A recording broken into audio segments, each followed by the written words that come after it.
코로나19 국내 발생 현황을 말씀드리도록 하겠습니다.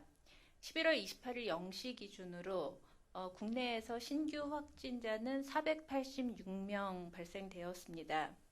해외 유입 사례는 18명입니다. 그래서 총 누적 확진자 수는 33,375명입니다. 서울 어플 소모임과 관련해서 11월 25일에 첫 확진자가 발생했습니다. 이 이후 접촉자 조사 중에서 21명이 추가 확진되어 현재까지 누적 확진자는 총 22명입니다. 서울의 강서구 댄스 교습과 관련해서 접촉자 조사 중에 26명이 추가되었습니다. 총 누적 확진자는 155명입니다. 인천 남동구 동창모임과 관련해서 10명이 추가 확진되어 현재까지의 누적 확진자는 총 11명입니다. 그리고 강원도 홍천군의 공공근로와 관련해서 11월 26일에 첫 확진자가 발생하였는데 그 이후 접촉자 조사 중에 11명이 추가되었습니다. 그래서 현재까지 누적 총 12명이 확진되었습니다.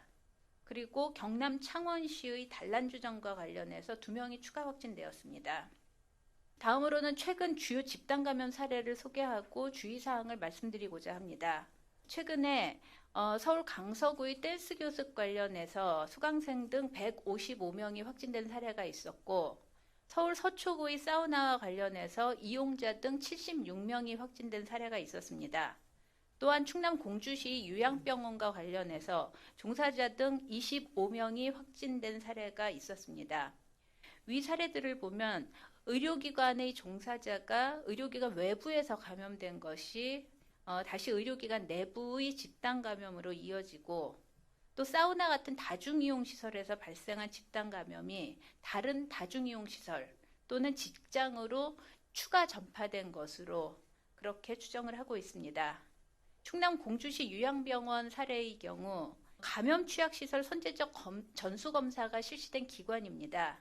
그 전수검사 당시에는 음성이었던 직원이 그 이후에 지인 모임을 통해서 코로나19에 감염되었고, 이로 인해서 요양병원 내의 다른 종사자 그리고 입원 환자들에게 추가적으로 전파가 된 사안입니다.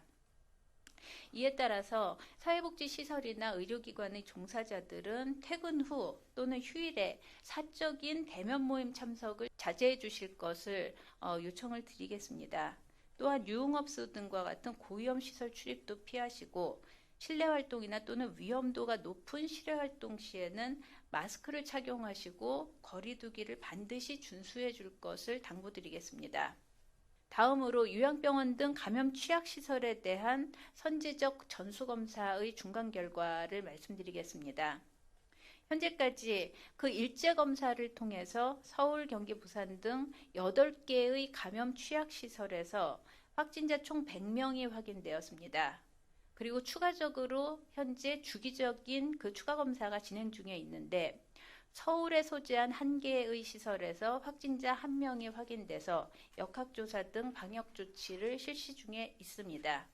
다음 주는 수능이 시행되는 주입니다.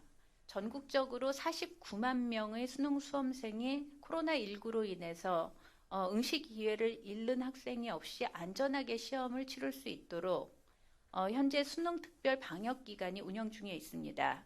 이 기간 동안 거리 두기 등 방역 수칙을 철저히 지킬 것을 요청을 드립니다.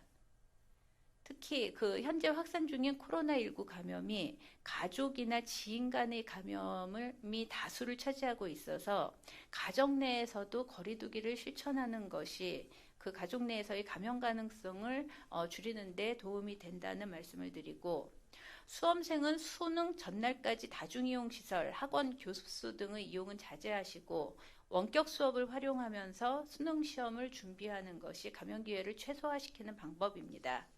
어려운 시기에 노력하고 고생한 수험생들이 안전하게 시험을 치를 수 있도록 국민 여러분들께서 힘을 모아주실 것을 거듭 부탁드리겠습니다.